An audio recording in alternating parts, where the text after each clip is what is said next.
Good morning, good morning, good morning, good morning, and also good morning. Welcome back to Curiosity Forge. I am the Curiosity in the Forge. Something I mentioned on the last video was taking a look at the best knife I felt like I could buy for 10 bucks or less on Amazon because I thought it might be an interesting challenge. There's that word again. Sooner or later, I'm going to break myself of using that when I'm trying to get caught up with my thoughts.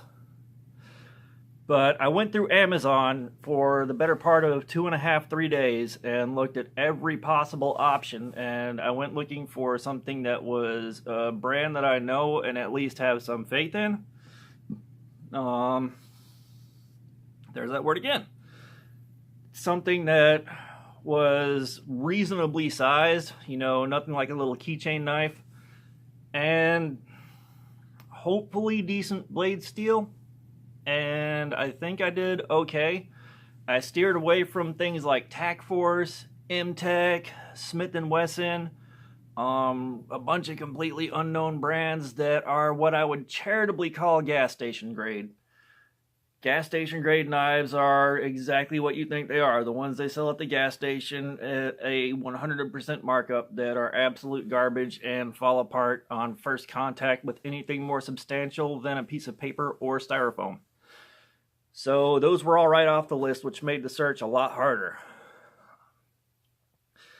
Unfortunately, I couldn't get into any Gonzos, any San Renmus, or the other brand that GearBest sells, because those have all been getting really solid reviews that every review I've seen so far suggests that you get more than you pay for, even from guys that hated the knife and tried to destroy it.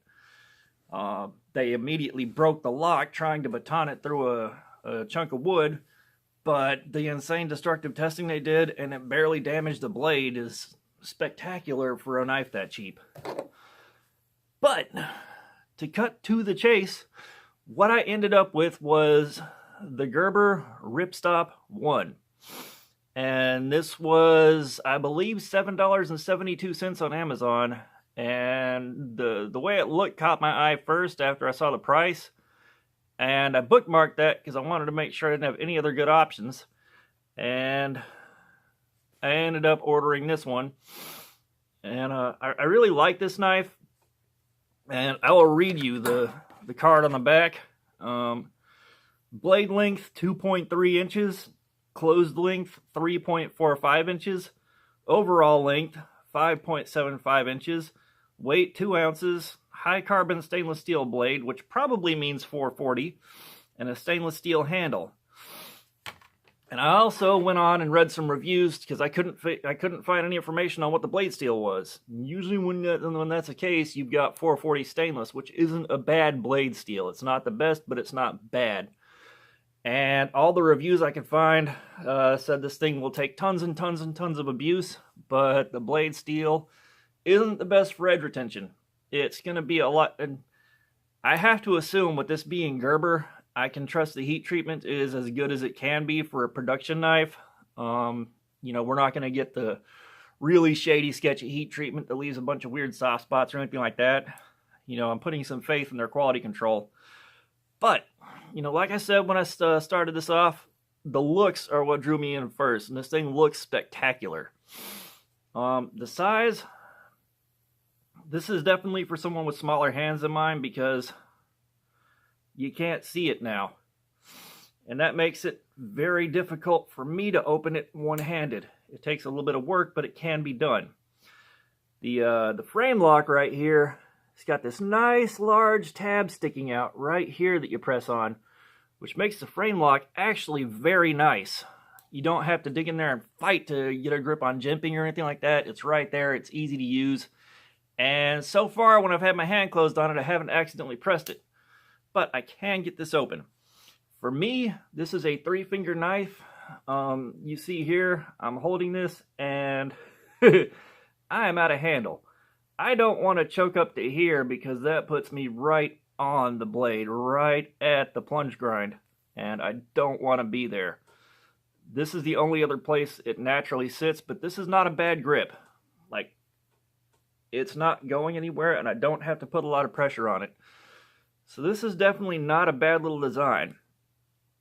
And for the same price, I could have had the Gerber Paraframe Mini Tanto in black. This is bigger than that is. Actually, the Paraframe Mini is going to be in a future look at a blade, because that actually has some good things going for it. So far, my first impression of this is generally good. Let me see if I can find a piece of paper. We'll pull one out of here, and we'll see whether or not I can do the cool thing other knife reviews do on YouTube. I have no idea. I haven't tried this out yet. This hasn't cut anything since it's been opened. Okay, so I'm assuming...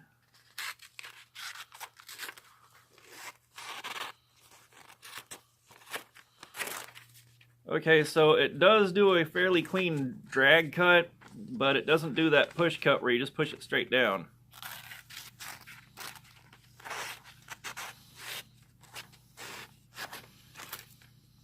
So it can do that out of the box.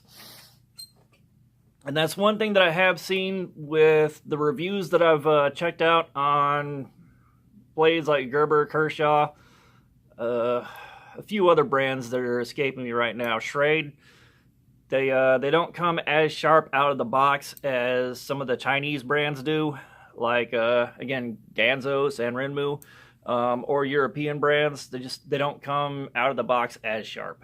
That being said, this is more than sharp enough to do what you need it to do. It's just not as sharp as it could be. And with the edge retention not being the best, that may be okay for the edge to be a little bit more blunt and a little bit more robust. I do know when I sharpen this, I'm going to be going for a nice solid convex that will take as much abuse as possible before it goes out. And running my finger across here, it feels to my fingertip like a very, very shallow hollow grind. And yeah, looking at the light playing off it right here, I can see a very, very shallow, but it exists hollow grind on the blade too, which is a nice touch. It's, you know, some tasks it's not as good as a flat grind, but there are others where it does better at, and one of those is helping get into a better edge than you'd have otherwise from what I've seen and what I've been told. So I think I would give this a solid 7 out of 10. Simply because this is a very convenient everyday carry knife. If you leave the house and you don't have a lot of heavy tasks on you, you know, you don't have to cut a whole bunch of rope up. You know, if you don't work outdoors and you don't have to cut big ass packages open, you don't have to cut ropes up, you don't have to do a whole lot of heavy cutting, this would be a really good thing to have. This little clip lets it sit really deep in your pocket, and this will sit in my pocket and be out of the way of my keys in my wallet. I have to be a little careful pulling the keys out because it tends to rock into the way and get caught on this part of my hand here and gets pulled out. But it'll sit in there and I can carry it there without any major problems. If I wanted to, I could use the I don't even know what it's called, where the belt loops are on my pants, and just carry it up there tucked inside the waistband. There we are. I could waistband carry it and it wouldn't be in the way of much of anything. So this is small enough to keep itself out of the way and be very polite about it, but when you need something sharp for something, you know, reasonable, it's there and it'll take care of you. And on top of that, you can pull it out and go, hey man, check this out. And people will have at least a mild freak out because, I mean, at least in my opinion, it looks really, really, really good. And looking good was one of the things that I was hoping for, but not expecting at the $10 price range. So, I'm curious to see what recommendations everyone else has for a $10 or less knife. Let me know if you feel like I went wrong. Let me know if you feel like there's the better knife out there for that price. And, you know, if you can, provide a link on Amazon so everybody else can check it out. I'm going to dig the link up for this and add that to the top comment on the video, and I'll pin that so that if you do want one, you can go get it and try it out for yourself. I am not affiliated. This is not sponsored. This just happened to be really cool and a very good, at least I think, a very good result for an interesting challenge I set for myself. So, with that, I will also mention I'm in the process of finishing off the hammer eye drift that I have. I've had to basically pad welds on it to put some material on there because it was wide enough for a traditional engineer's hammer handle of an appropriate size to be using in a shop, but not thick enough. So I had to make it thicker, and I don't know whether or not that was a terrible idea, but now that I've committed as far as I have to finish the job off and try it out and see. Worst that happens is it's no good and I have to chuck it out and grab a different piece of steel and make a new drift. Not the end of the world. So I am working on that. I want to get to making my first hammer. I will be putting that on video because I've been asked to, and I said I would do that, so that will be happening. And hopefully that will happen sooner rather than later. Depends on what my schedule allows.